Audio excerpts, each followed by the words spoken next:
Happy Wednesday po sa ating lahat. Ako si Benison Estareja. Patuloy po ang mga pag-ulan sa malaking bahagi ng bansa ngayong araw dahil yan sa southwest monsoon or habagat. Ito po yung hangin galing dito sa may South China Sea, sa may Timog Kanluran, na maraming dalang moisture kaya asahan po ang mga pag-ulan sa mga susunod na araw sa malaking bahagi ng ating bansa. Samantala, base sa ating latest satellite animation, wala po tayong namamataang anumang weather disturbance or kumpul ng ulap na posible maging bagyo at papasok ng ating Philippine Area of Responsibility hanggang matapos ang weekend. So sa mga nagtatanong po, yung mga pag-ulan natin ay hindi dahil sa bagyo, kundi dahil sa habagat. By tomorrow po, araw ng Thursday, asahan pa rin ang maulang panahon sa malaking bahagi ng Luzon, lalo na ang western sections. Makulimlim na panahon sa umaga pa lamang over Ilocos Region, Cordillera Administrative Region, halos buong Central Luzon, lalo na ang Zambales, Bataan and Pampanga. Metro Manila, makulimlim na rin po as early as morning. Malaking bahagi ng Calabarzon, Mimaropa, and Camarines provinces. Asahan din po yung kalat-kalat ng mga pag-ulan and mga thunderstorms, lalo na po sa hapon hanggang sa gabi, mga light to moderate with at times heavy rains. Kaya't mag-ingat po sa mga posibleng pagbaha at pagguho ng lupa at lagi magantabay sa ating mga thunderstorm advisories or possible heavy rainfall warnings. Sa natitirang bahagi po ng Luzon, itong eastern sections, kabilang ng Cagayan Valley, dito sa may Aurora, ilang pang bahagi ng Bicol Region, asahan ng bahagyang maulap at misang maulap na kalangitan, at may tsansa rin po ng mga pulupulong pag-ulan or pagkidlat pagkulog, pagsapit ng hapon hanggang sa madaling araw. Temperature natin sa Metro Manila mula 26 hanggang 32 degrees Celsius, so hindi ganun kainit, habang sa Baguio City naman po mula 18 hanggang 24 degrees Celsius. Sa ating mga kababayan po sa Palawan, magdala po ng payong kung lalabas pa rin ng bahay. Andyan pa rin na makulimlim na panahon at epekto ng habagat na siya magdadala ng kalat-kalat na ulan and thunderstorms doon.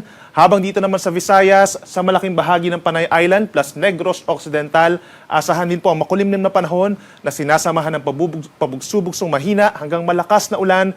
Dulot po yan ng southwest monsoon. So mag-ingat po sa mga posibleng pagbaha din at landslides. Habang ang natitirang bahagi ng Kabisayaan, itong central and eastern portions, is partly cloudy to cloudy skies pa rin. Some areas of central Visayas, as early as morning, meron ng chance ng mga pag-ulan na hindi naman tuloy-tuloy. At sa may eastern Visayas, pagsapit ng hapon hanggang gabi. Temperature natin sa Metro Cebu mula 28 hanggang 33 degrees Celsius. At sa ating mga kababayan po sa Mindanao, apektado rin po ng habagat ang western sections, kabilang ng Zamboanga Peninsula at mga probinsya po ng Basilan, Sulu, and Tawi-Tawi. Makulimlim din na panahon or cloudy skies sa umaga hanggang sa gabi na yan at madalas ang mga pag-ulan, pagsapit po ng hapon hanggang gabi. Habang sa natitirang bahagi ng Mindanao, partly cloudy to cloudy skies po tayo, may kainitan pagsapit ng tanghali, bahagyang epekto naman ng easterlies at may chance rin po ng mga localized thunderstorms o yung pulupulong pagkidlat at pagkulog. Temperature naman natin sa Metro Davao mula 26 hanggang 33 degrees Celsius. Para naman po sa nagbabalak maglayag na ating mga kababayan over the coming days, wala po tayong nasahang gale warning or pagtaas ng mga pag-alon, wala tayong mga sea travel suspensions. Pwede maglayag maliban na lamang kung meron tuloy-tuloy na mga pag-ulan or mga thunderstorms dahil posibleng tumaas pa rin yung mga pag-alon hanggang 2.5 metro. At sa mga susunod pa na araw, simula po sa Friday, June 7 hanggang sa weekend, meron pa rin pong epekto ng habagat or southwest monsoon. At sa Friday, mananatili pa rin madaming lugar ang magkakaroon ng mga pag-ulan, magdala po ng payong at mag-ingat sa mga baha at landslides.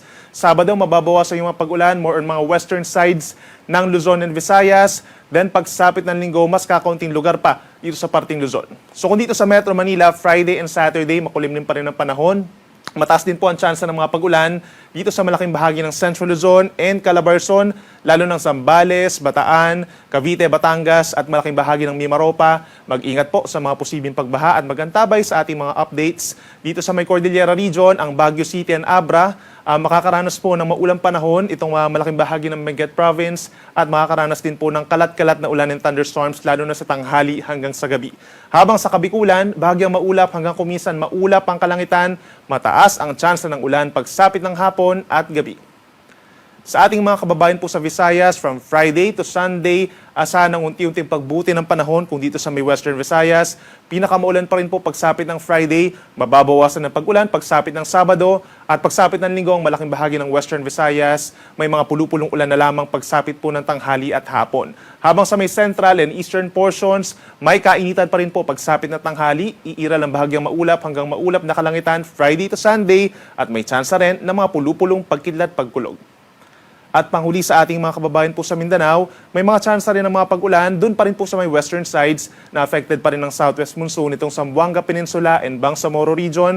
Pagsapit po yan ng Friday, then Sabado at Linggo, malaking bahagi na ng Kabisayaan ng Mindanao ang magkakaroon po ng bahagyang maulap at minsan maulap na kalangitan pagsapit po ng hapon na siyang sinasamahan din ng mga saglit na pag-ulan na wala pong kinalaman sa anumang bagyo or low pressure area. Ang sunset natin ay 6:23 ng gabi mamaya at sunrise pa rin ay 5:26 ng umaga. Yan muna ang latest mula dito sa weather forecasting ng Pag-asa. Ako muli si Benison Estareja na nagsasabing sa anumang panahon, Pag-asa ang magandang solusyon.